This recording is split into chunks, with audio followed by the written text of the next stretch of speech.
Buenas noches, clase de Zohar, Parshat Vayeshev. Esta es una de esas porciones de la Torah y del Zohar que son prácticamente infinitas de explicar, y hay una cantidad de temas y de lecciones increíbles que provienen de esta sefirá, de esta parashá. Pero la parte más importante por lo menos desde cómo vemos nosotros la Kabbalah, desde Kabbalah aplicada, la parte más importante de esta porción es la aparición como personaje de Yosef, que simboliza a la sefirá de Yesod. La porción se llama "y se sentó". ¿Quién se sentó? Jacob. Terminamos la porción de la semana pasada diciendo que Jacob había alcanzado el máximo nivel de su crecimiento espiritual, al punto de que había luchado contra el ángel de la muerte y le había ganado, y había dejado de ser este patriarca que conocíamos con el nombre de Jacob, para convertirse en Israel. Sin embargo, la porción de esta semana empieza diciendo Vayeshev Jacob. Jacob se sentó, o se asentó, es como se pudiera traducir, porque inmediatamente después de que se sentó,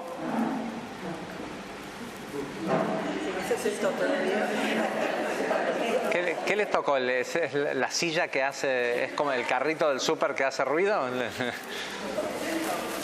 Ok.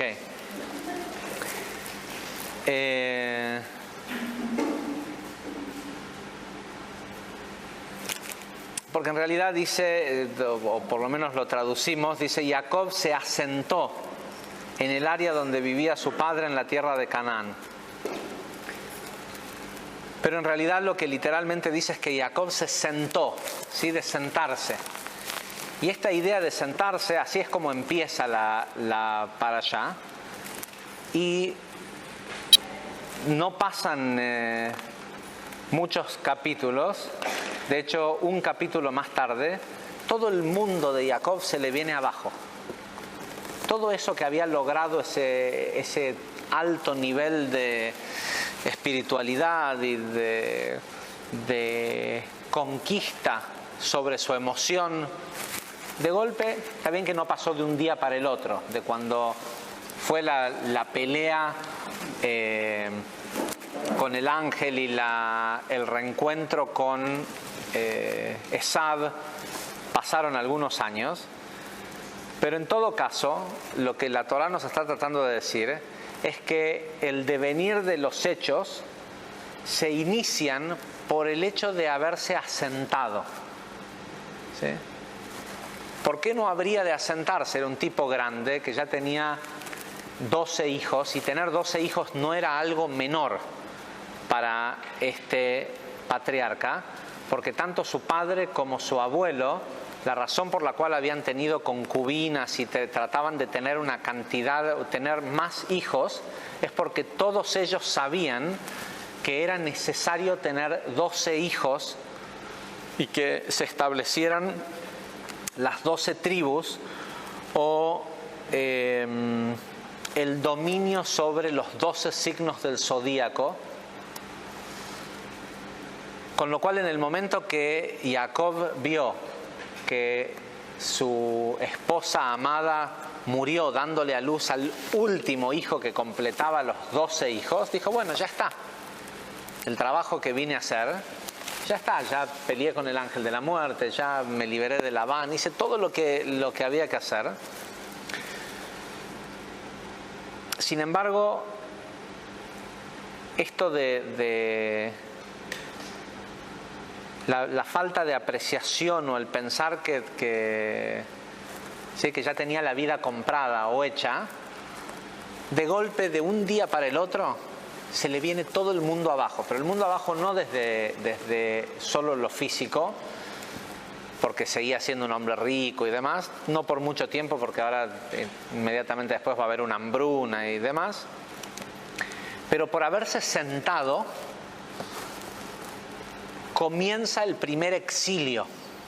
¿Sí? Este es el comienzo del primer gran exilio, que el exilio de Egipto es considerado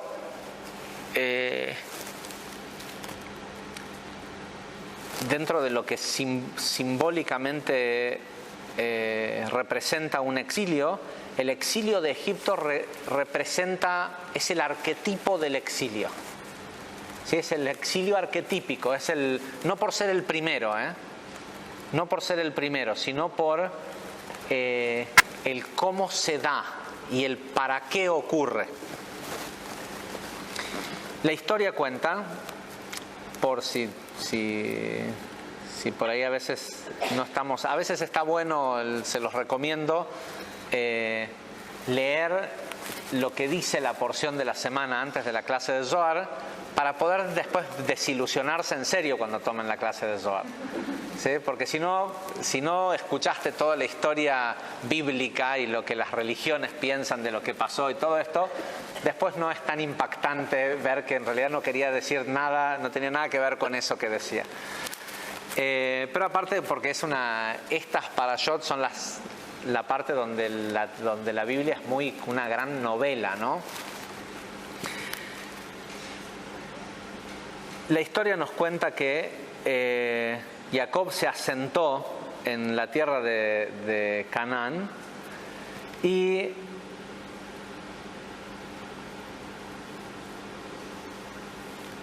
que dentro de su descendencia tenía 12 hijos, ¿no? Pero lo primero que empieza a decir la parashá, dentro de su descendencia estaba Yosef, que tenía 17 años de edad.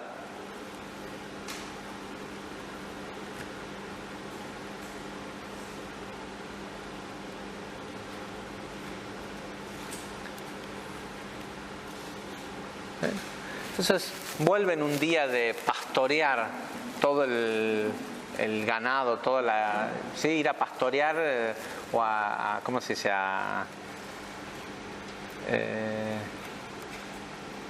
¿Cómo se dice cuando uno cuida un rebaño? Sí, pastorear, ¿no? Ok. Ir a pastorear era, no sé, como hoy ir a la empresa familiar, ¿sí? Eran ricos en ganado y eran grandes ganaderos, entonces eso era como el quehacer de una familia rica, ¿no? Entonces salen todos los hermanos, trabajaban en el negocio de papá, ¿sí? Que era las cabras, las ovejas, lo que sea que tendrían. Y cuando vuelve, el padre le pregunta a Yosef, con quien tenía una especial afinidad, y no entendía por qué tenía una afinidad mayor. Se podía suponer que porque era el primogénito de Rachel, que era la esposa que supuestamente era la que él más quería y todo esto, pero para este entonces él ya había peleado con el ángel y ya se había elevado al nivel de Israel y ya debería de saber que su verdadera alma gemela era Lea, no era Rachel. Recién hablábamos surgió en la clase inicial el tema del hombre-mujer y la dualidad entre la mujer, y son estos arquetipos, el de Lea y Rachel. ¿Sí? Jacob al principio, por más espiritual que era, lo que sea, estaba atraído por Rachel, por la parte física, ¿sí? Pero ya para este momento de su vida era claro que Lea era realmente su alma gemela en el plano espiritual, y es difícil de pensar que pudiera tener un favoritismo por Yosef porque sea el hijo de Rachel. También se pudiera pensar que el favoritismo que tenía por Yosef es porque está escrito en el Midrash que nunca antes vivió en el mundo una persona más linda físicamente que Yosef. ¿Sí? Para cuando Yosef nació, Yosef era el Brad Pitt de la Biblia. De hecho, cuando fue regente de Egipto, en la bendición que Jacob al final, dentro de unas parashot más tarde, cuando muera, la bendición que le da a su hijo Yosef, una de las cosas que dice, las mujeres corren.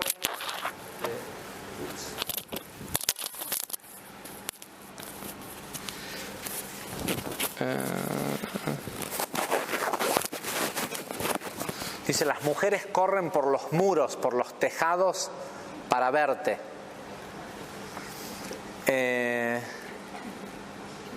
Y así, y esto dicen que pasaba, que cada vez que él iba por la calle, las mujeres se juntaban a verlos y le tiraban ropa interior. En escritos bíblicos de hace miles de años está escrito que las mujeres le tiraban ropa interior prendas a Yosef por lo lindo que era. Entonces uno puede decir, y aparte de todo esto, el padre, Jacob, le manda a hacer una túnica especial para Yosef. ¿Sí? Era claro que este era un hijo favorito. ¿Sí? No solo eso, sino que le dice, ¿cómo les está yendo con las ovejas? Y Yosef empieza a hablar mal de los hermanos. ¿Sí? Le empieza a decir a Jacob, mira, dice, los hijos de Lea maltratan a los hijos de tus concubinas. ¿Sí? Creen que ellos son superiores y esto, y los maltratan. Les empieza como a denunciarlos a los hermanos mayores. A todo esto él es el anteúltimo, hay solo uno más chico que él, que es Benjamín.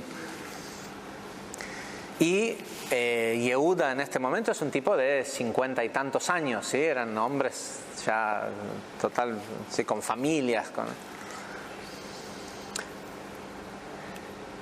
No solo esto, sino que Yosef tenía esta particularidad de tener sueños proféticos y de saber interpretar de manera profética los sueños. Nosotros sabemos que, para no dejarlo colgado, que el favoritismo que tenía Jacob por Yosef, el cual él no podía entender porque no tenía permiso de... Si bien Jacob era un profeta, hay cosas que, si no hay permiso de que el profeta sepa, no es que el profeta es un medio de revelación de intelectos divinos. No es que él va y saca lo que sea que quiere. Es cuando una información tiene que precipitarse, una energía tiene que precipitarse al mundo, lo hace a través de estas carrozas, ¿sí? De estos medios. Pero no es que solo por ser, ¿sí? La persona tiene derecho a todo. Entonces Jacob no sabía que este hijo, Yosef, no iba a ser una de las carrozas o de los representantes de uno de los signos del zodíaco. ¿Sí? Que este hijo, Yosef, iba a ser una de las 10 sefirot. Él era el que venía a manifestar la energía de la sefirá de Yesod. ¿Sí? Entonces, siempre que hablamos de Yosef en la Torá, estamos en realidad hablando de Yesod. Por eso es que cuando empieza el libro de Éxodos, los que tomaron el curso inicial, es que decimos que cuando empieza la historia del Éxodo, que dice, estos son los hijos de Israel que descienden a Egipto, no está hablando de los 12 hijos de Jacob, sino de cuando las almas se encarnan en un cuerpo. Y cuando dice, pero se levantó un rey sobre Egipto que no conocía a Yosef y por eso los esclavizó, se refiere a que cuando un ser humano, o cuando la persona, el alma encarna en el cuerpo y el cuerpo no reconoce que el sustento, la luz proviene de Zeirampín, es automáticamente esclavizado por Egipto. Egipto es el cuerpo. ¿sí? Entonces, cuando hablamos de Yosef y todas estas historias de que Yosef era el más lindo, que tenía una vestimenta especial, no hay que confundirse y pensar de que estamos solo hablando de una persona, ¿sí? Estamos hablando de un arquetipo emocional que es la Sefirá de Yesod, ¿sí? Si no, es muy difícil de entender toda esta historia de un patriarca, un sabio metafísico que al mismo tiempo desprecia a los otros hijos y prefiere a uno, ¿sí? Y en realidad lo que ocurría es que Yesod es la única otra sefirá de columna central adentro de Zeir Anpin. Y y tanto Yesod como Tiferet, que es lo que representaba Jacob, representan a todos Zeir Anpin. ¿Sí? Jacob, por ser el centro de Zeir Anpin, el motor, Jacob es el corazón de Zeir Anpin, y Yosef, porque al ser el lugar, el embudo en donde todo Zeir Anpin termina, todas las otras emociones arquetípicas están dentro de Yesod, ¿sí? Cuando Yesod está entero, Yesod no es solo Yesod, Yesod es todo Gesed, todo Geburah, todo Tiferet, todo Netzach y todo Hod. Porque sabemos que la luz, cuando desciende de Binah, se corta en Hod, no baja a Yesod.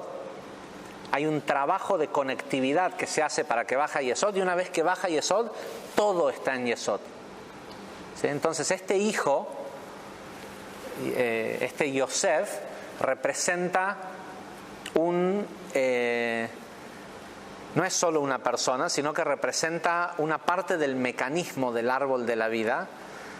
Y lo que va a ocurrir en esta sefirá es que para la corrección, en esta parashá, es que para la corrección de esta sefirá, Yesod tiene que exiliarse, ¿sí? Lo que ocurre en este... No es necesario que siempre ocurra de esta forma, porque el trabajo de ese exilio lo hicieron estos patriarcas y también nos liberaron eventualmente de ese exilio. Pero es importante saber que el dormirse en los laureles, el asentarse y decir, bueno, es hora de disfrutar la vida, ¿sí?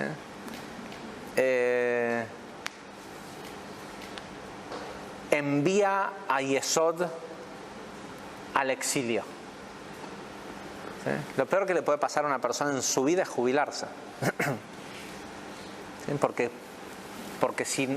Porque si la persona siente que lo que está haciendo es jubilarse, hay un aspecto de jubilarse de la vida, ¿sí? Y lo que eso hace es que inmediatamente, y es interesante porque la mayoría de la gente que decide jubilarse, decide hacerlo cuando tiene un cierto pasar económico. Y cuando se relajan lo suficiente como para no poder volver a rehacer ese pasar económico, ahí es cuando pierden lo que habían hecho.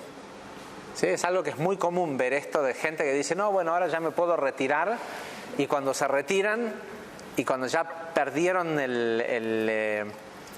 sea, porque está todo medido desde lo económico, ¿sí? Desde el plano de Malhut y no desde lo espiritual.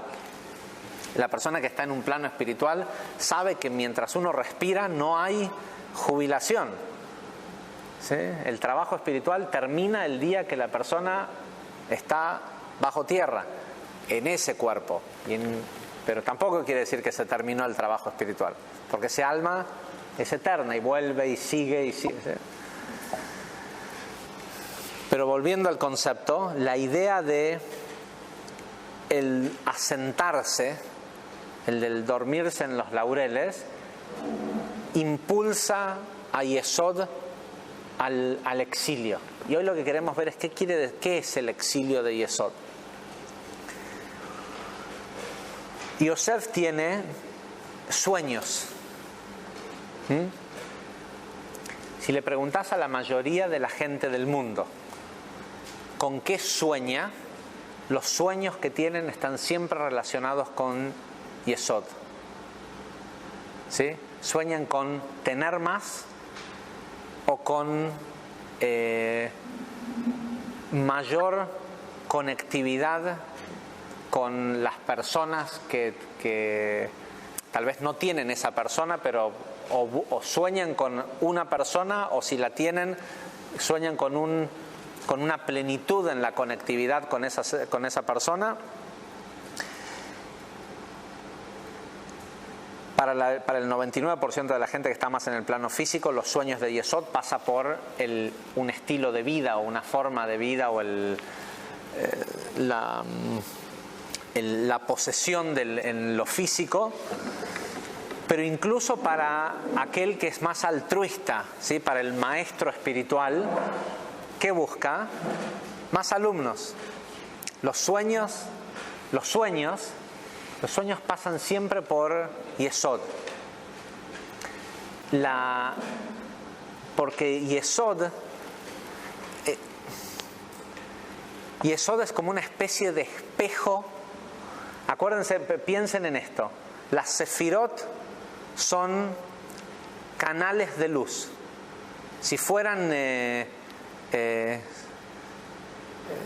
como las podemos imaginar nosotros como seres humanos, si fueran vasijas, ¿sí? Contenedores, pero tienen que tomar una cantidad de luz, darle forma y dejarla pasar a la siguiente sefirá, es una vasija de vidrio, ¿no? ¿Sí? Si no, la luz no pasaría. Es lo primero que se te viene, si no sería una vasija perforada. La idea es que es una vasija que contiene y da una forma, pero que al mismo tiempo deja que la luz pase. ¿Qué vasijas son así? Un plato de vidrio, una fuente de vidrio, una cosa así. La última sefirá es totalmente oscura. Es Malhut. Yesod es el último lugar antes de esa sefirá totalmente oscura. ¿Qué pasa cuando pones un vidrio, un filtro, un velo transparente, absoluta oscuridad de un lado y luz del otro? ¿Qué te da? Claro, un espejo, ¿sí? Vidrio, oscuridad absoluta de un lado, luz del otro, espejo, ¿sí? Y Yesod es el lugar en donde el mundo de Atzilut se ve, ¿sí? Se ve medio al revés y todo porque es un reflejo, pero es en Yesod en donde por eso el orgasmo, ¿sí? El Zohar dice que los orgasmos existen para que la persona sienta cómo se siente el mundo de Atzilut, para que sepa cómo se siente la unión entre la luz y la vasija en los mundos plenos metafísicos, ¿sí? La unión de Atzilut y Briá, de lo masculino y lo femenino en el plano totalmente metafísico.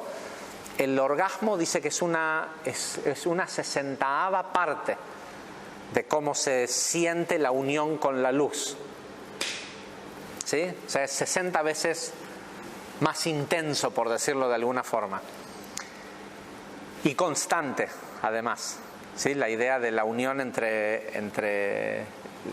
el mundo infinito, en el Ein Sof, es que es constante. Pero ¿dónde se ve eso? En Yesod, ¿sí? Yesod es la sefirá que refleja el Ein Sof, el mundo infinito. Y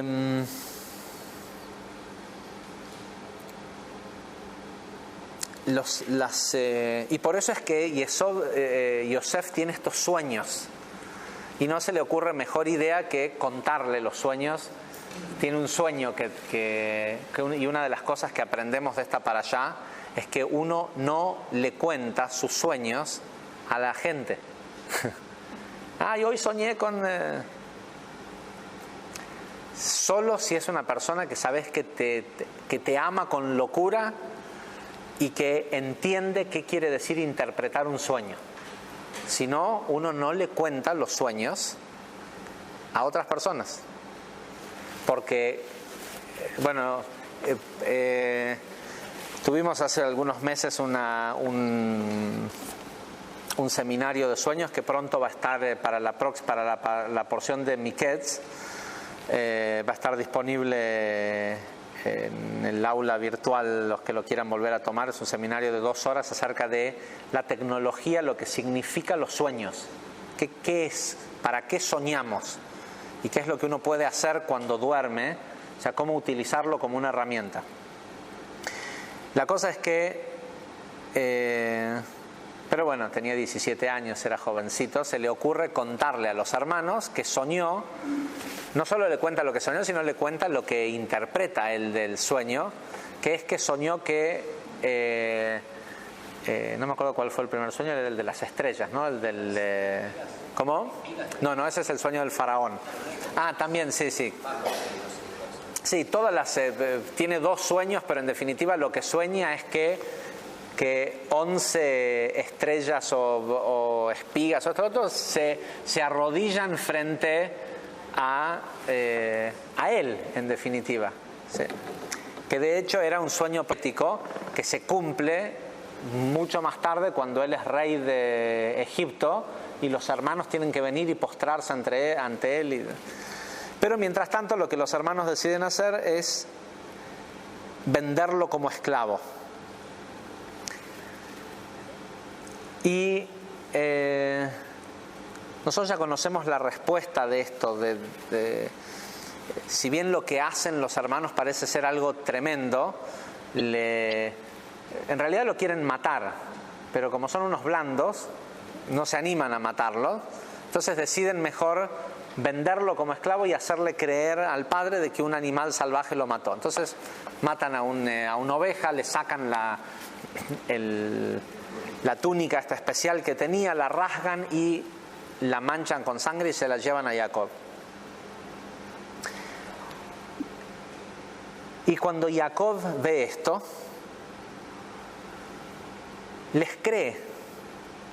Le cree a los hijos de que a Yosef lo mató un animal salvaje y que no pudieron recuperar el cuerpo. ¿Y qué le pasa a Jacob? Cae en depresión. 1 año, 2 años, 3 años. ¿Sí? Durante 14 años pierde totalmente la capacidad de profecía que tenía, a tal punto que incluso se olvida lo que aprendió en esos otros 14 años que estuvo estudiando con Shem y Ever. ¿Por qué? Porque una de las cosas que sabemos acerca de la pérdida de seres queridos es que después de los primeros 11 meses, o sea, después de 1 año, no duele de la misma forma la pérdida. ¿Sí?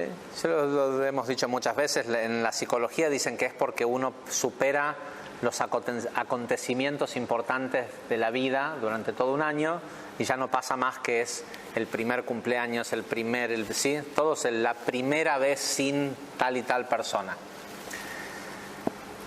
Y lo que explica el Zohar es que no es por esto, es porque a partir de el 11º mes el alma está otra vez disponible para reencarnar. Y una vez que el alma encarna y vuelve al mundo, a los familiares ya no sienten la ausencia que sentían durante los 11 meses de purificación del alma antes de volver a encarnar. Sin embargo, dice la Torá que a Jacob durante los 14 años le dolía la pérdida de su hijo como el primer día. Enseguida se tendría que haber dado cuenta, bueno, no enseguida, en el mes 13 tendría que haber dicho, no está muerto. ¿Sí? Seguro no está muerto, si no yo no seguiría sintiendo lo mismo que sentía hace 2 meses atrás. ¿Sí? El Zohar dice que hace todo un tema acerca de esto. Dice, se tendría que haber dado cuenta. Porque solo por el simple hecho de que le seguía doliendo igual la ausencia de su hijo.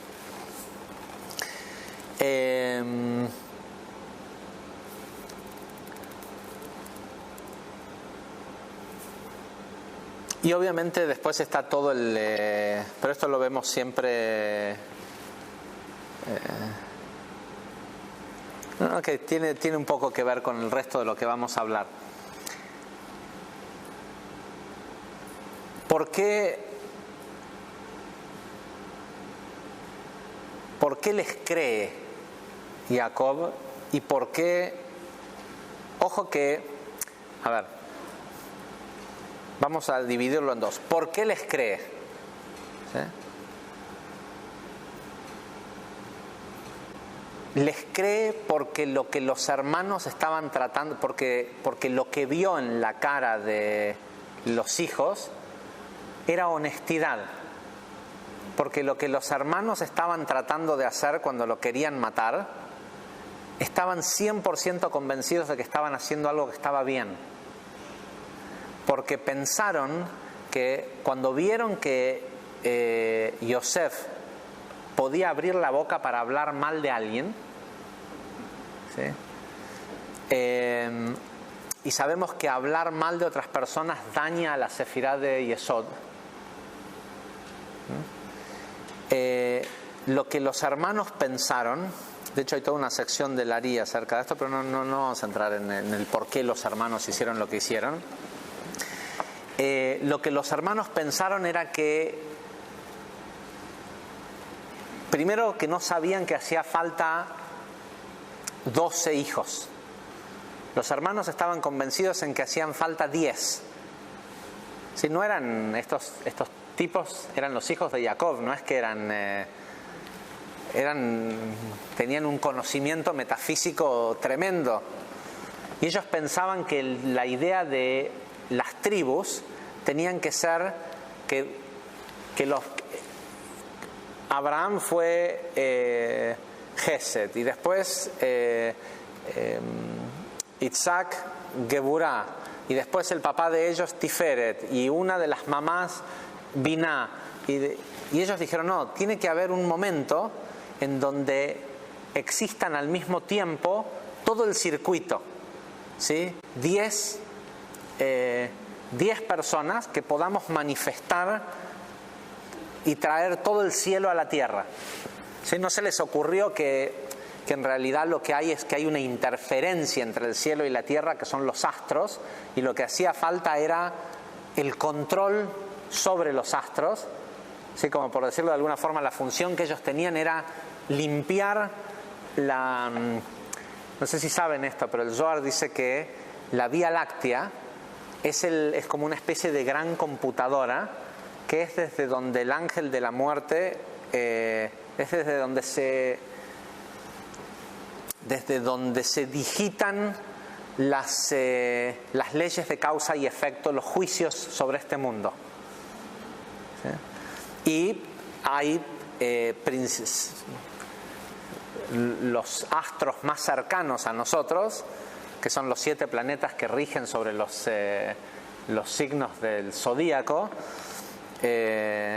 son como que los que ejecutan juicio de la forma más directa sobre el ser humano, porque son los que más influencia tienen por estar más cerca. Y el trabajo y de hecho estos astros tienen una relación directa con las sefirot, ¿sí? Y el trabajo específico de las tribus era esto de tomar control por encima de la influencia astral. Pero ellos no pensaban esto, ellos pensaban que 10 era el número correcto y que por eso Rachel no podía tener hijos. ¿Sí? Porque pasó muchísimo tiempo, los hijos de Lea eran hombres adultos grandes y Rachel no tenía hijos. Y cuando tuvo hijos, y encima murió teniendo los hijos, lo que se les ocurrió pensar fue,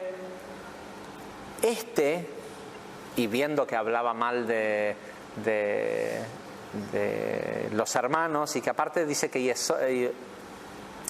Yosef pasaba mucho tiempo ante el espejo, embelleciéndose, ¿sí? Le prestaba mucha atención al aspecto físico.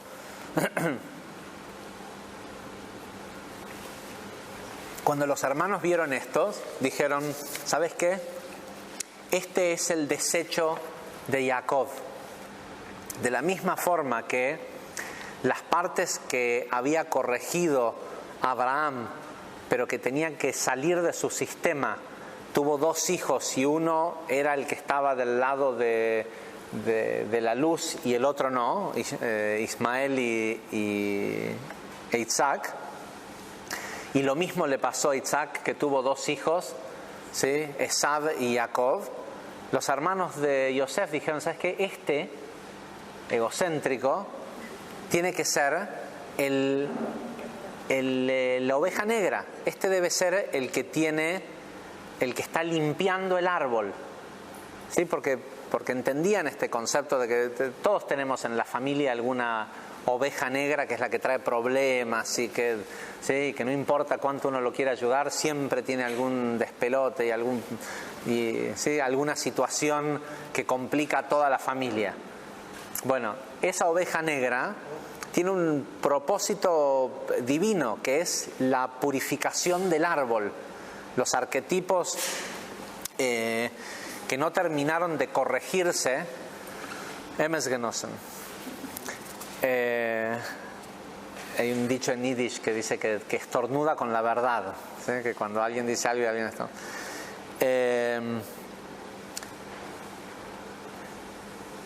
El propósito de esos individuos es purificar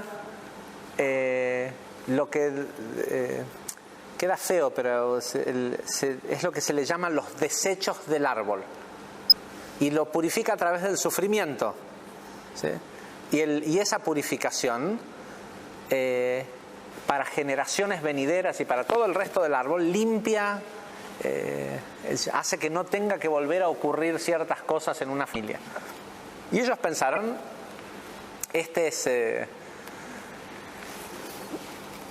cuando lo querían matar, no había realmente una intención, es que creían que estaban haciendo algo bueno, ¿sí? Entonces el papá no pudo ver en ellos sin ningún... no había odio, sentían que era algo justo. La otra razón por la cual no pudo darse cuenta es porque el primer pensamiento que vino a su mente fue: no es justo. No es justo que un chico así de lindo que... ¿No vieron que cuando sale una noticia, mataron y violaron a una chica en tal y tal lugar, todos se horrorizan, pero te muestran la foto, y si la chica es linda, ¿sí? Si sean honestos, todos dicen: ay, mira qué linda chica, y pobre, y la mataron así, y como si era fea, no sufrió igual, no es... ¿sí?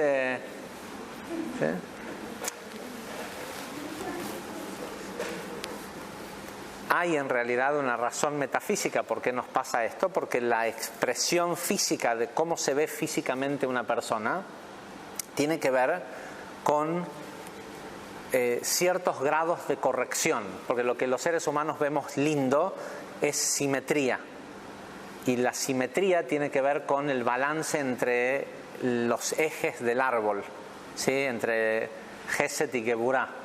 Una persona que en vidas anteriores logró un cierto nivel de corrección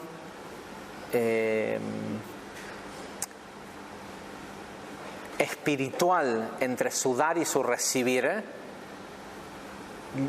nace en un cuerpo que es en esa generación considerado bello, porque tampoco es que siempre es lindo alguien, ¿sí?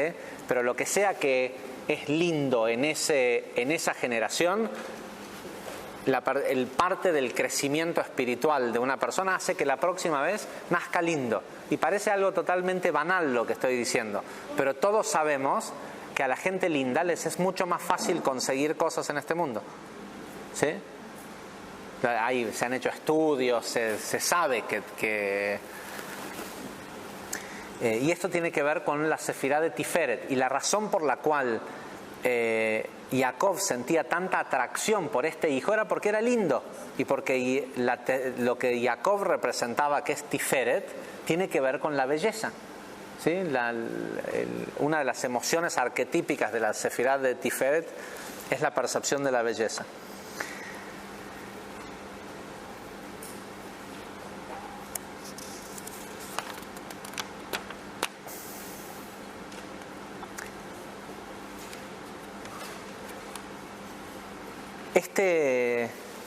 Este pensamiento de es injusto solo se le puede ocurrir a una persona que está sentada, ¿sí? Que se dejó estar espiritualmente.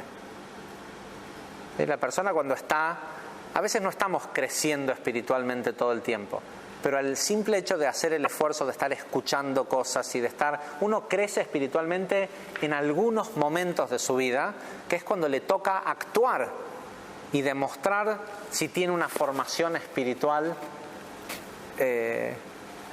¿Sí? Si la gente dice, ay, soy tan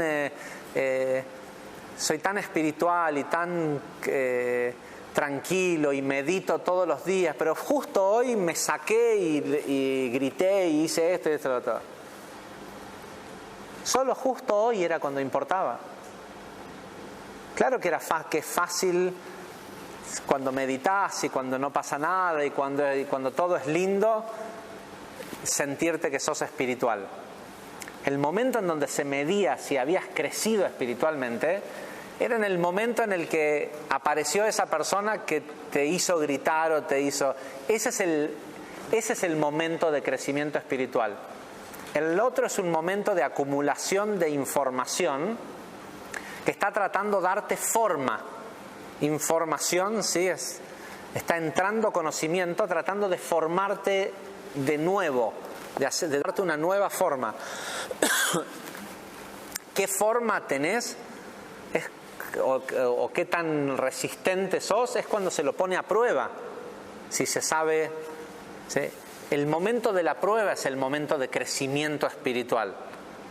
Está bien, está bueno venir todas las semanas a tomar una clase, leer, estudiar, meditar, no digo que esté mal, pero eso no es crecimiento espiritual.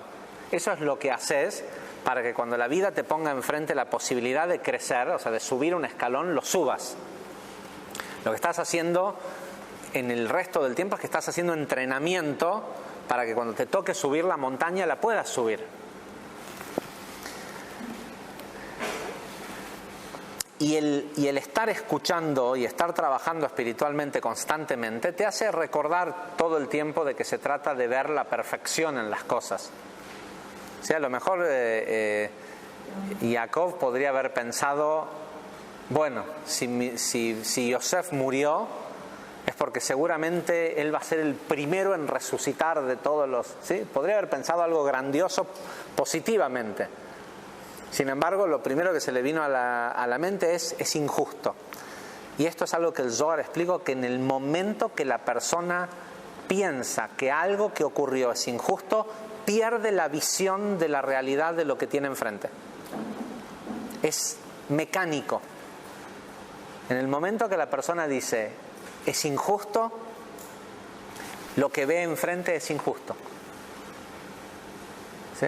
Pierde por absoluto la percepción de la perfección que hay detrás de eso y la falta de perspectiva o de percepción de perfección, esta idea de lo injusto es la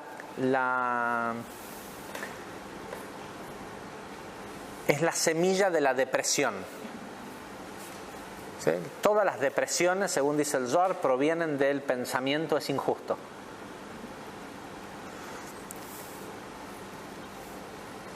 Incluso, aunque no voy a entrar a elaborar ahora, pero incluso la depresión posparto, que era la que más me llamaba la atención. ¿Cómo puede ser que o sea, pues no parece ser algo biológico? Pero hay varios pensamientos que se le ocurren a la mamá después de tener un hijo, de lo injusta que es la vida y de la... obviamente no a todas, y por eso no todas las mamás sufren depresión postparto.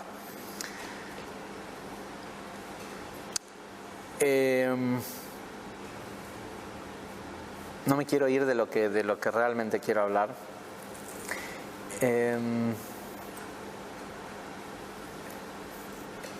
Más allá de la corrección y lo que le pasó a Jacob,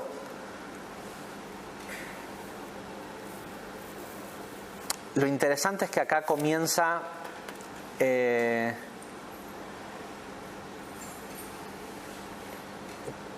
la historia de Yosef, que por cierto de una manera abrupta nuestra parashá interrumpe la historia de todo esto que está pasando con Yosef para contarnos que otra historia en medio, que es la de Yehudá y Tamar, ¿sí? Uno de los hijos más grandes de Jacob teniendo relaciones sexuales con su nuera, quien está fingiendo ser una prostituta para poder tener relaciones sexuales con su suegro. El año pasado explicamos de qué se trata la historia. A lo mejor ¿cómo? No, fue en la clase de Zohar, sí. Así que podemos también poner cuando publiques la clase de Zohar de este año, podemos publicar, creo que está el audio, nada más, debe estar el audio de la del año pasado, porque ahí está explicado claramente porque es rarísima la historia. Y lo más raro de todo esto es que todos los reyes de Israel, incluso el Mesías, el rey salvador del mundo supuestamente, todos vienen de esta relación, entre comillas, incestuosa entre Tamar, nuera, y Yehudá, suegro. Pero bueno, volviendo a Yosef. Yosef es tomado, ¿sí? Y es llevado. La historia de Yosef como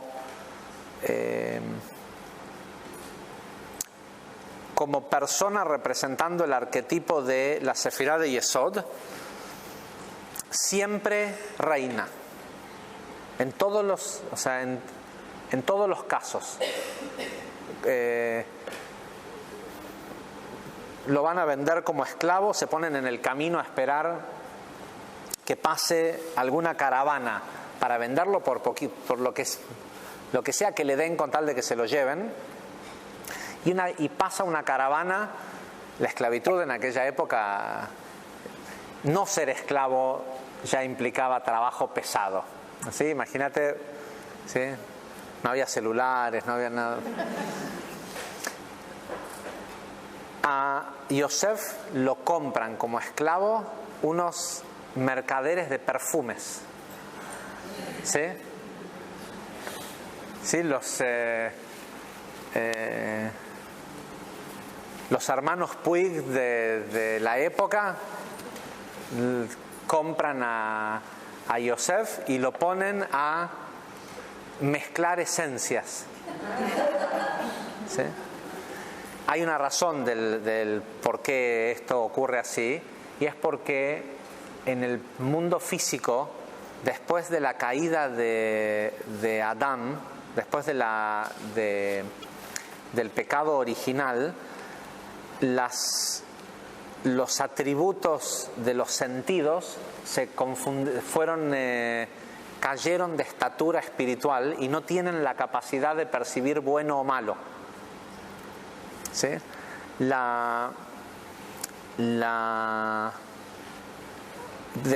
Per se, ¿sí? El ojo ve algo y es la mente la que interpreta según cómo te enseñaron, lo que sea, si algo es bueno o algo es malo.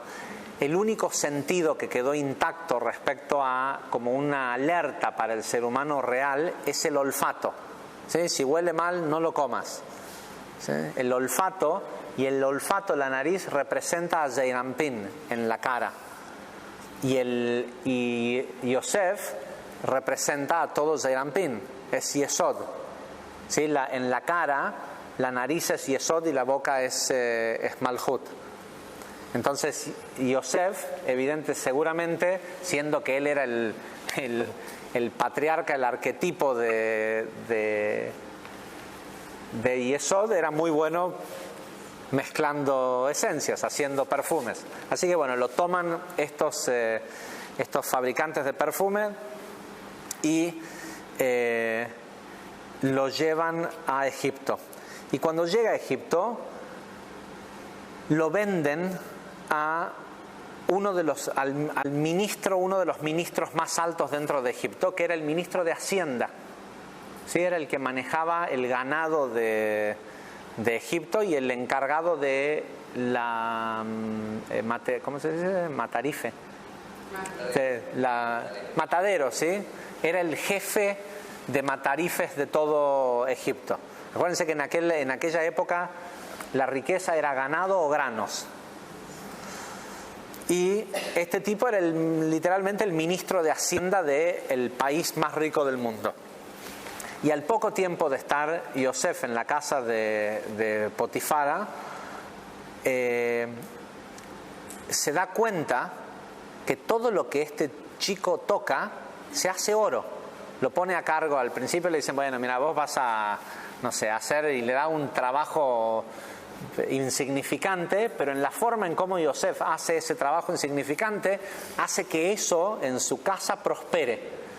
La cosa es que empieza a darse cuenta que lo que sea que Yosef, ¿sí?, Yesod, toca, lo hace que prospere, lo hace oro. Y decide ponerlo a cargo de toda su familia, o sea, de todo su, no la familia. Y le dice una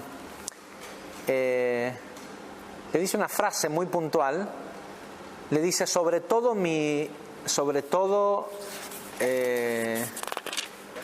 ¿dónde está?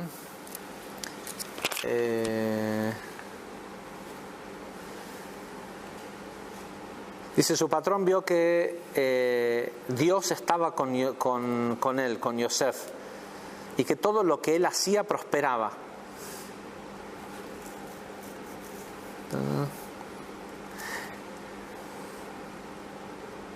Y le dijo, yo veo que Dios te bendice, que yo entonces te voy a poner a cargo de toda mi casa. Dice, tenés derecho sobre todo, de tomar decisiones sobre todo lo que hay en mi casa, excepto de comer mi pan. ¿Sí? Y el Zohar explica que esta idea de comer mi pan quería literalmente decir de acostarte con mi esposa. ¿Sí? Todo menos eso. Y hay toda una explicación del por qué quiere decir eso y demás, no vamos a entrar en los detalles. Pero Yosef es el tipo más lindo del mundo. ¿Sí? Y la esposa de Potifara está loca por Yosef. ¿Sí? Y incluso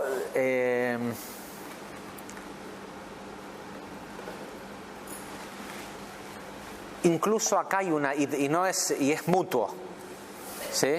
Yosef está sumamente enamorado también de la esposa del carnicero, de Potifara.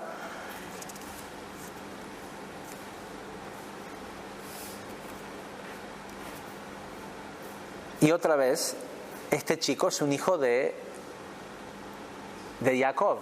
No es por nada que está enamorado de esta chica. ¿Sí? Hay algo en el alma de esta chica, de esta mujer, además mucho más joven que el marido y demás, que es lo que a él lo atrae y que ella está atraída por él. Esta mujer es la hija de Diná.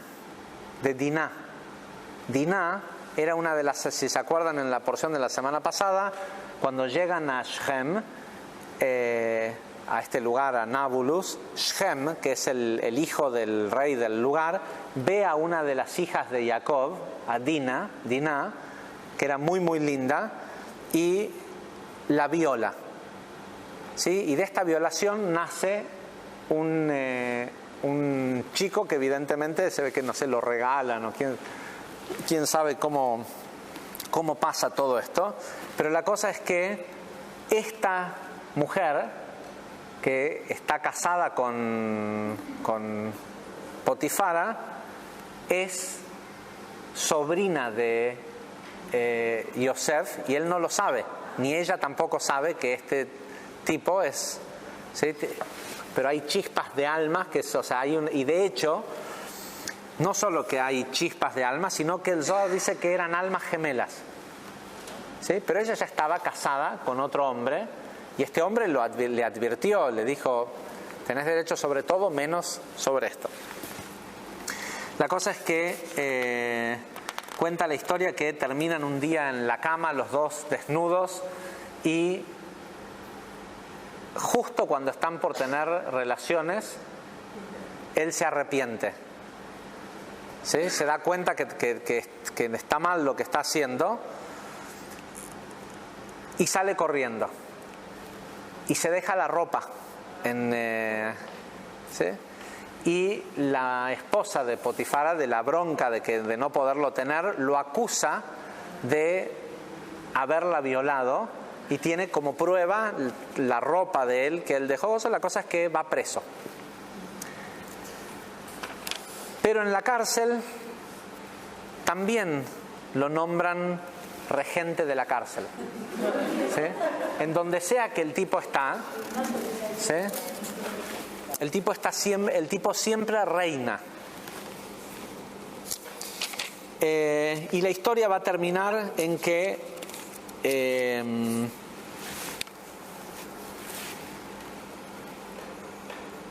después de estar una cantidad de años preso, un día el faraón de Egipto se enoja con dos de sus ministros y los manda presos. Y los dos ministros un día tienen un sueño muy parecido, un sueño uno del otro. Y le cuentan el sueño a Yosef y Yosef les dice: mira, para vos el sueño quiere decir que dentro de 3 días te van a venir y te van a sacar de la cárcel y vas a volver a ser ministro tal como lo eras.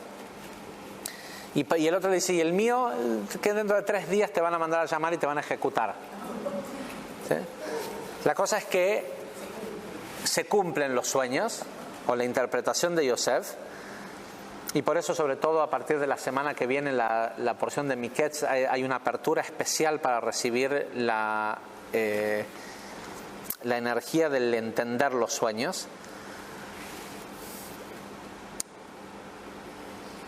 Eso hace que eventualmente tengamos la otra historia, la de el faraón no pudiendo entender los sueños de las vacas flacas, las vacas gordas y todo esto, y que termina siendo Yosef, que eso es la clase de Zohar de la semana que viene.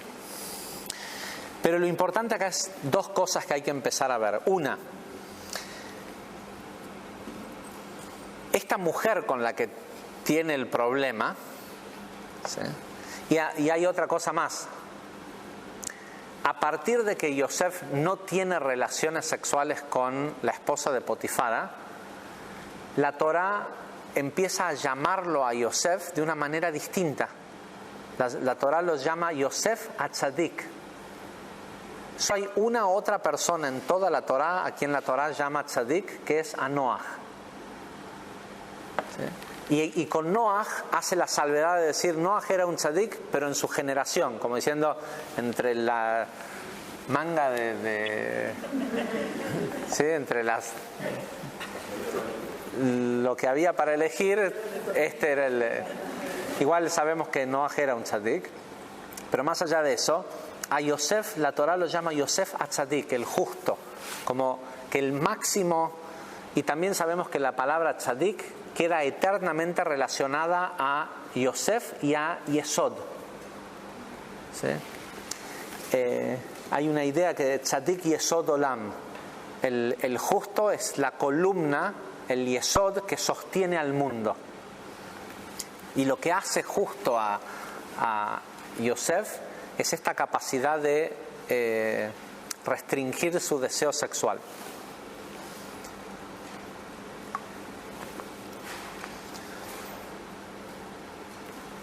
Dos cosas. Una,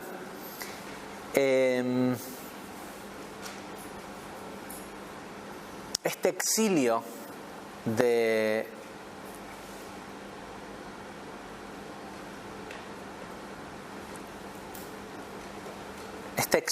Yesod, en realidad el exilio de Israel a Egipto, tenía que ocurrir por medio de Yosef. ¿Sí? Tenía que ser él quien descienda primero a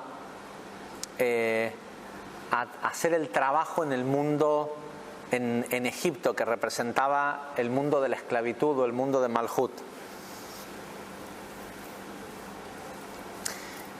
Y el trabajo que fue a hacer era muy específico.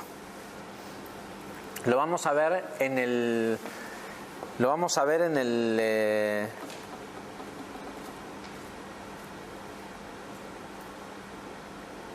en la próxima parashá, una vez que Yosef se eleva a ser rey de Egipto, Yosef le pide a la gente que le vienen a comprar, después de que pase todo el resto de la historia, después vamos a verlo en detalle, qué quiere decir eso la semana que viene, pero una de las peticiones que Yosef le hace a la gente que viene a comprarle granos, cuando sea la hambruna más tarde en la próxima para allá, es que se circunciden. No a todos, pero a muchos sí. Y los tipos van y le dicen al faraón, le dice: yo te vengo y te quiero pagar con dinero. Y Yosef dice que no quiere el dinero, que a aquel sí se lo vendió por dinero a los granos, pero a mí me lo vende a cambio de circuncidarme. ¿No es demasiado que me pida una mutilación y todo esto?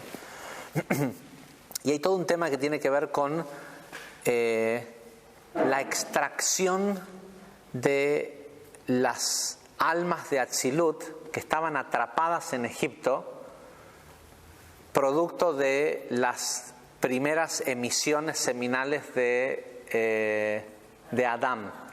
Si se acuerdan, los que no están tomando desde el Zohar desde el principio de año, vuelvan a la clase de Bereshit, del principio, del Génesis. El descenso puede parecer que está todo mal, que Jacob se asentó y que por eso se le vino el mundo abajo y al hijo terminó perdiendo el hijo, y a lo mejor uno puede decir, bueno, por falta de visión durante esos 14 años de pérdida, Jacob no supo cómo manejarse en un momento de dificultad económica y terminaron todos teniendo que ir sí, porque un tipo que podía hacer que para llevarse una cabra, cuando Labán le dijo, solo te puedo llevar las cabras que tengan manchitas o rayitas o que digan Jacob en el pelo, y el tipo lo podía hacer, ¿cómo podía ser de que hubiera una hambruna en el mundo y él pasara hambre? No pudiera con eso. Lo que le había pasado era que había perdido la visión.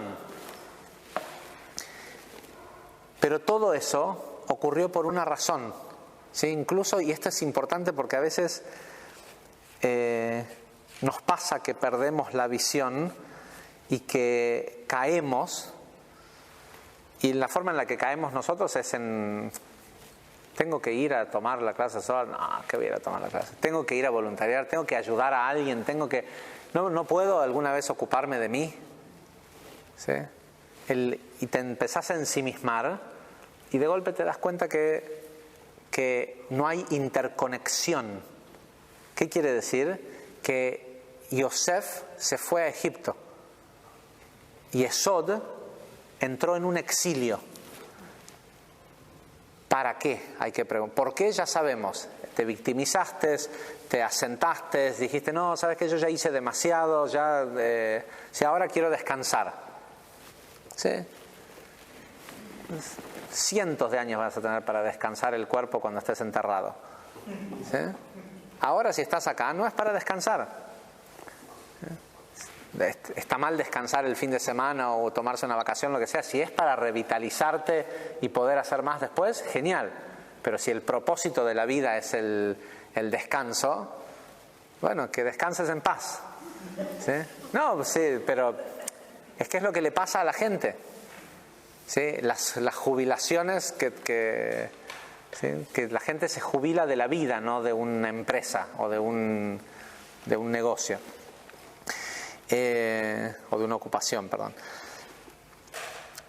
Siempre que la persona se asiente y se deje estar, va a hacer que Yesod, la sefirá de la conectividad, se exilie. Pero los exilios son para algo. Y el propósito del exilio es ir a buscar chispas de luz que están atrapadas en la clipa. ¿Sí? En el exilio es en donde es prácticamente imposible resistir a la esposa de Potifar o lo que simbólicamente eso representa. ¿Sí? ¿Sabes qué? ¿Será cierto todo lo que dicen? No, démosle más placer al cuerpo que no se siente tan mal. Si estás en un proceso de camino espiritual, de cosas, te cuesta la idea de hacer cosas que sabes que te hacen mal solo porque se siente bien. Pero si no tenés nadie que te lo refresque y estás desconectado de tu comunidad espiritual, por llamarle de alguna forma así, que es la gente con la que ¿sí? No te vas a poner a hablar de ciertos temas de espiritualidad cuando sabes que estás haciendo ciertas cosas. Entonces, generalmente el mantenerse en un ámbito y con gente que está también en un camino de trabajo espiritual, hace que sea más fácil resistir algunas o ver claramente que tales y tales cosas te hacen mal y no valen la pena por un instante de satisfacción física. Pero cuando estás en el exilio es más difícil. Pero en el exilio es en donde cuenta. ¿Sí? En el exilio es donde Yosef se hace Yosef HaTzadik. ¿Sí? Porque es ante la adversidad donde la persona es testeada, donde es probada. Y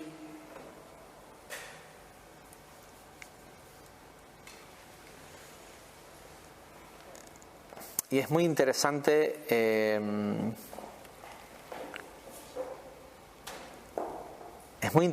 ver cómo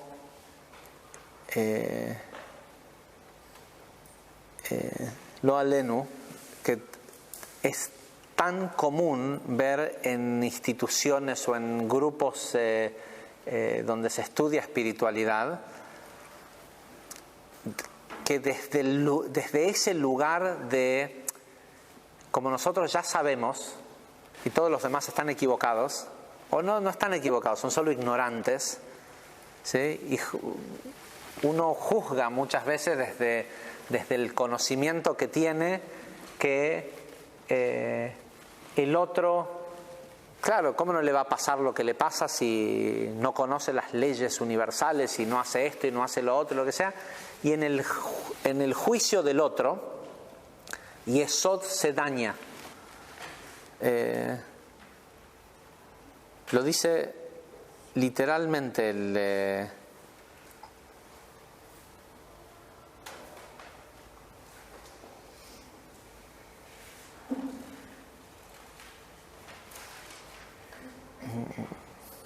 cuando explica el Ari del por qué los hermanos pensaban que era correcto deshacerse de Yosef, es porque ellos sí pensaban que los hermanos tenían que ser todos sefirot, ¿sí? 10 sefirot, y no veían en él, por este tema de que hablaba mal de los hermanos y todo esto de que era alcahuete, no veían que él pudiera ser un una merkabá para una sefirá porque sabían que tenía su yesod dañado. ¿Por qué? Por esto de que hablaba mal de los demás. Y nosotros muchas veces no nos damos cuenta que en el juicio, por más que a veces no lo digas, en el juicio de cómo interpretas lo que el otro está haciendo, estás dañando tu esencia de yesod, estás dañando tu conectividad y eso hace que no puedas ver. ¿Sí? Porque para poder ver al otro y percibirlo, hace falta que el vínculo esté presente. Y desde ese lugar nos asentamos. ¿Sí? Pensamos que a nosotros nunca nos puede pasar nada malo porque nosotros sí sabemos las leyes de... No es que pensamos lo que sea que nos pase es perfecto y vamos a poder ver la perfección detrás de eso, sino que pensamos, nosotros estamos protegidos. ¿Sí? Estamos... Y a Yosef le pasó, Yosef estaba destinado a ser casi el rey del mundo, porque en el momento hubo un momento dentro del reinado de él sobre Egipto en donde todo el mundo, todas las personas vivas del mundo dependían de Yosef, porque era el único que tenía alimentos. Sí, la gente no vivía en todo el planeta dispersos, y el único lugar donde había gente que habitaba el mundo no había alimentos, y el único lugar en donde había alimentos era Egipto, y el único que tenía poder de decisión sobre ese alimento era Yosef, cosa que también tuvo que ocurrir para que quedara establecido arquetípicamente en el cómo funcionan las sefirot, que Yosef o Yesod controla todo el sustento del mundo. Estas cosas tenían que ocurrir, aunque sea una vez, de forma física, para que quedara establecido que el funcionamiento de la sefirot resonara perfectamente con el mundo físico. Sí, una vez que eso ocurría, bueno, ahora listo, ya está, quedaba impregnado en toda la memoria del mundo. ¿Sí? Por eso es que después la Torá dice un rey que no sabía quién era Yosef. Era imposible que alguien no supiera, mucho menos un faraón de Egipto que no supiera quién era Yosef. Era como decir, y hubo un presidente de un país que nunca fue a la escuela y nunca había estudiado historia y no sabía nada de su país. Es rarísimo, ¿no? No saber de Yosef, que había sido regente de Egipto durante 40 años y faraón de Egipto durante otros 40 años, ¿sí? Durante 80 años fue el regente, uno como segundo del faraón y otro como sucesor fue nombrado, y Yosef terminó siendo nombrado faraón de Egipto, sucedió al faraón. Entonces, de que se levantara un faraón que no conociera, un rey que no conociera a Yosef, era imposible. Pero eso es lo que nos pasa a nosotros en el momento en el que caemos en exilio, dejamos de reconocer de dónde vienen las cosas. Dejamos de reconocer que es de Yesod, de cómo cuidamos nuestro Yesod y de que es del plano de Zeirampin, del mundo de formación, de dónde viene, y después no entendemos por qué tenemos una realidad enfrente nuestro que no nos gusta. Y es porque nos olvidamos de que cómo estamos sintiendo es lo que está creando eso. Y la mayoría de nosotros nacimos olvidados. Por eso un día tuvimos que venir acá a que alguien te diga qué quería decir eso de un rey que te esclaviza en Egipto y esto. Lo otro es tu cuerpo esclavizándote por el no reconocimiento del poder que tiene Yesod.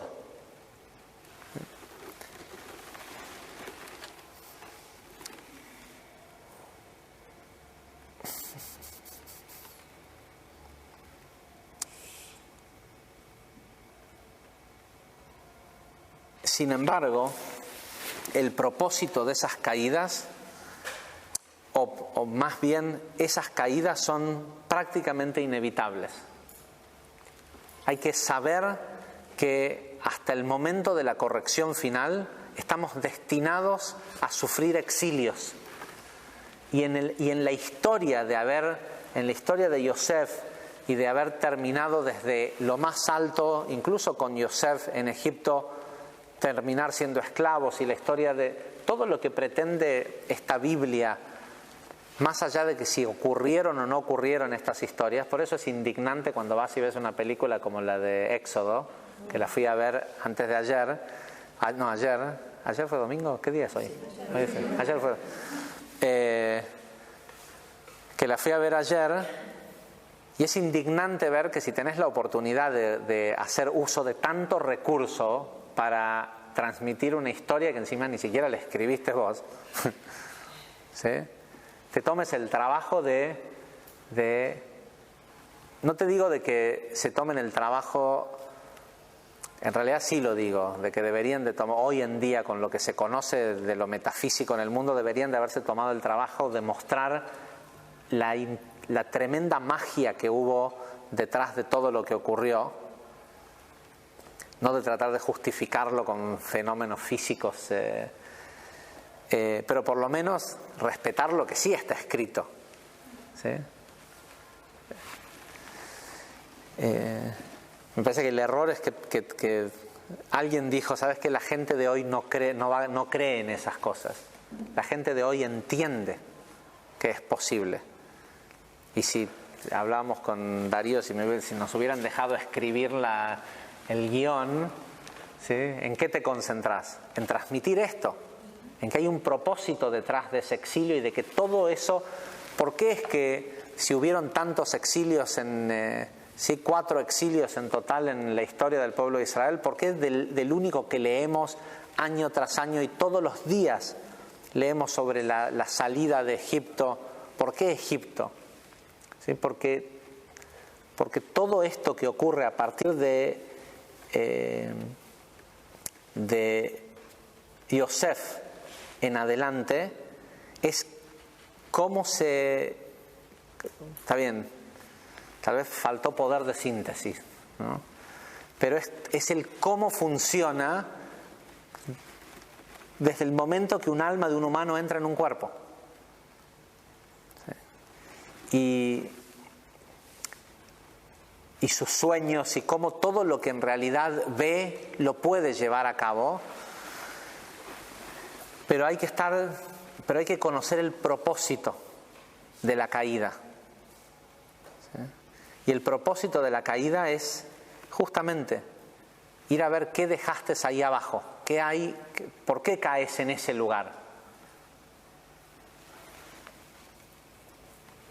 En el caso de Yesod, de Yosef, porque Yosef es Yesod y es el espejo de Atzilut, y todas estas almas que surgieron desde Adán, desde Atzilut, fueron a parar a lo más profundo de la clipá y tenían que ser extraídas. Incluso eventualmente Yosef se va a terminar, 2 de las tribus de Israel provienen de Yosef y provienen de la hija de Potifara, ¿sí?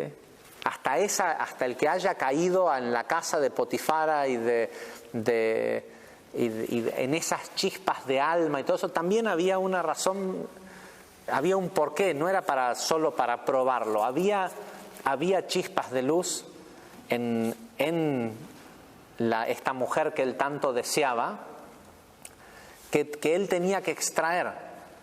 ¿Sí? Finalmente con quien se casa es con la hija de esta señora, y de ahí surgen Efraín y Menashe, que son 2 tribus que reemplazan a Yosef y a Leví.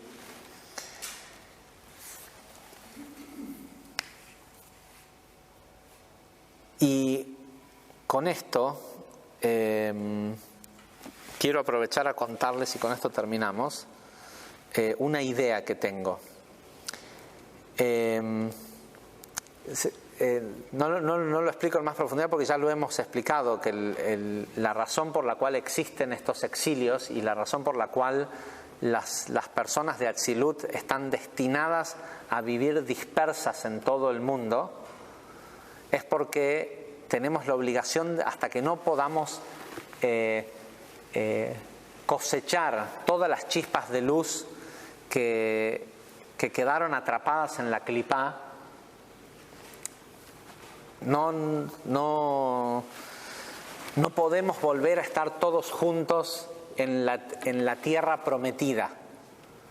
¿Sí? Más allá de que no estoy hablando del concepto de un pueblo de Israel todos juntos viviendo, sino que el concepto de la corrección final requiere de, esto lo vimos en la historia del soldado que va a la guerra y se enamora de una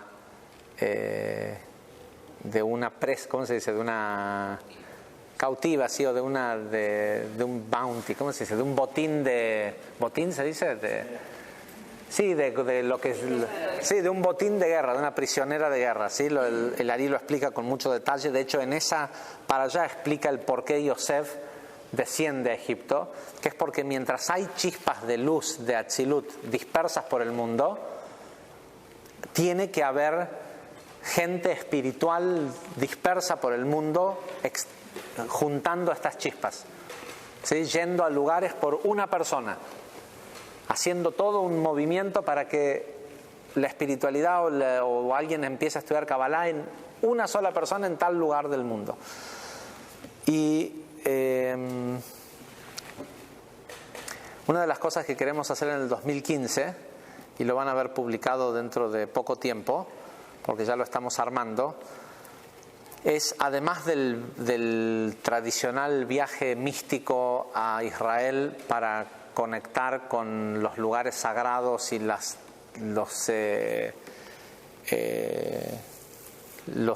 sitios de los tzadikim en los distintos lugares, tal como lo hicimos el año pasado,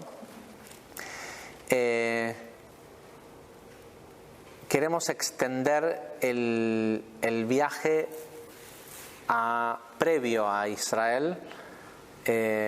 Todavía no está totalmente claro qué cantidad de días, pero ir una cantidad de días a España.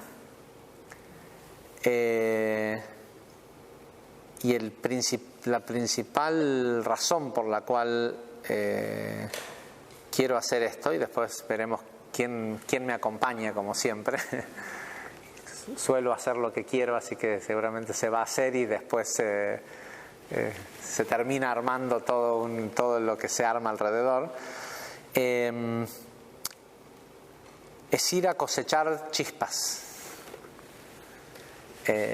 Sabemos que en España, en Toledo, muchos de los grandes tzadikim, de hecho siempre leemos en la clase de Zohar sobre el Ari, y la mamá del Ari había nacido en Toledo y fue exiliada durante la Inquisición. Pero el hecho es que los abuelitos del Ari, grandes cabalistas, vivieron y murieron en España y fueron enterrados en España, y hasta la Inquisición habían sitios que eran conocidos pero que hoy no sabemos dónde están, pero no es muy difícil pensar dónde pueden estar, porque eran solo algunas ciudades en el sur, o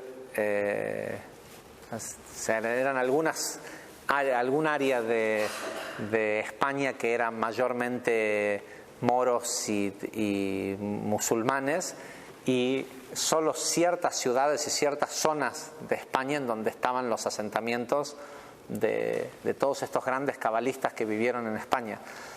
Y muchos de esos sitios sagrados siguen estando ahí, lo que pasa es que no sabemos identificar dónde. Si no es como en Israel, que hay monumentos en donde están los sitios. Y parte de la idea es, tampoco no es un exilio tan grave ir a España, es pasar por estas ciudades y volver a ser un Shabbat completo en, no sé, en Toledo, en algún lugar en donde seguramente muchos de nosotros durante muchas generaciones o encarnaciones tuvimos que esconder nuestra conexión con la Kabbalah o con el judaísmo, ¿sí? Ya lo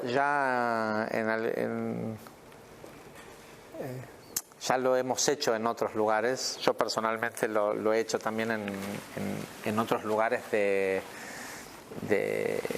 Latinoamérica, y es algo sumamente ni hablar para la gente que tiene descendencia española, porque lamento informarles que si tenés descendencia española y te llama mucho la atención la Kabbalah, ¿sí? Y no estás haciendo algo mejor hoy, que es un día feriado en otro lado, viniste hasta acá a tomar una clase de Kabbalah, alguna chispa de alma está pegada a aquellos lugares. Así que bueno, seguramente estamos pensando en mayo. La idea es pasar el Lag BaOmer en Sfat, en el norte de Israel. Así que vayan, los que tengan ganas, vayan pensando. Ya después lo van a ver publicado con más detalles en Facebook y demás. Pero la idea es esa. Tampoco está tan mal caer si sabes para qué. ¿Sí? Si la caída es un trampolín y no un lugar de permanencia. Y por último, porque en realidad el grueso de toda esta historia empieza a ocurrir a partir de Miketz, a partir de la porción de la semana pasada, de la semana que viene. Pero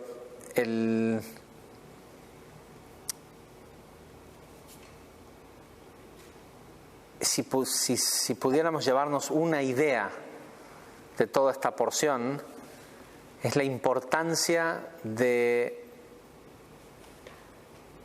porque ellos no conocen ahora lo que va a pasar, pero nosotros conocemos la historia completa, ¿sí? Y todo esto que parece que es malo, imagínate si alguien le venía y le decía a Yosef, vení que estos ¿cómo se dice?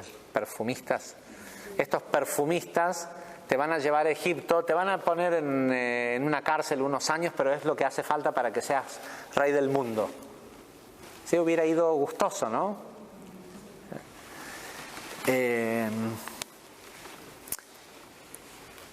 Pero con el diario del lunes es fácil saber lo que...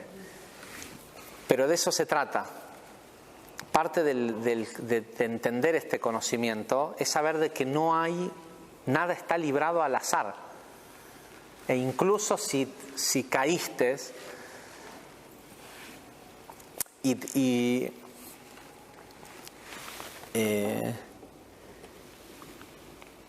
tu falta de conectividad llevó a Yesod a una especie de exilio, hay que saber que es por un propósito divino, porque la verdad es que también está escrito en el Zohar que no tenía por qué haber sido tantos años. No tendría por qué haber pasado 14 años de no ser por la corrección de Jacob. ¿Sí? Si Jacob, en lugar de pensar que eso era injusto, dice el Zohar, hubiera pensado que el sufrimiento que él estaba sintiendo era solo para corregir el sufrimiento que él le había hecho pasar a su padre, los 14 años que no supo, justo tuvo que ser que no supo de Yosef por 14 años, que es la misma cantidad de años que él se fue corriendo de su casa y se fue a estudiar con Shem y Ebed, y se acordó 14 años más tarde de llamar a la casa y decir estoy bien. ¿Sí? ¿Justo tenía que ser la misma cantidad de años? Sí, Porque le tocaba, le tenía que sentir en carne propia. ¿Pero por qué tenía que sentirlo en carne propia? Para entender por qué. Si él no hubiera pensado que era una víctima y que era injusto lo que estaba pasando, hubiera entendido y Yosef todo se hubiera precipitado mucho más rápido. Así que bueno, de más está decirlo, pero de lo que se trata todo este gran juego es de no pensar que nada está mal. O sea, de no caer en pensar que las cosas que pasan son malas, ni tampoco buenas, ¿sí? Pasan como tienen que pasar. Lo que hay que empezar a preguntar es ¿para qué? ¿Para qué? ¿Para qué? Tener deseo de tener más información del de acá en adelante, ¿para qué es? ¿Sí? Y si preguntas, vas a saber. Y si no quieres saber, no preguntes. ¿Sí? Si estás ok ahí abajo nadando en el barro, no preguntes. Porque hay más responsabilidad en saber para qué y no hacerlo. ¿Sí? Gente, hasta la semana que viene.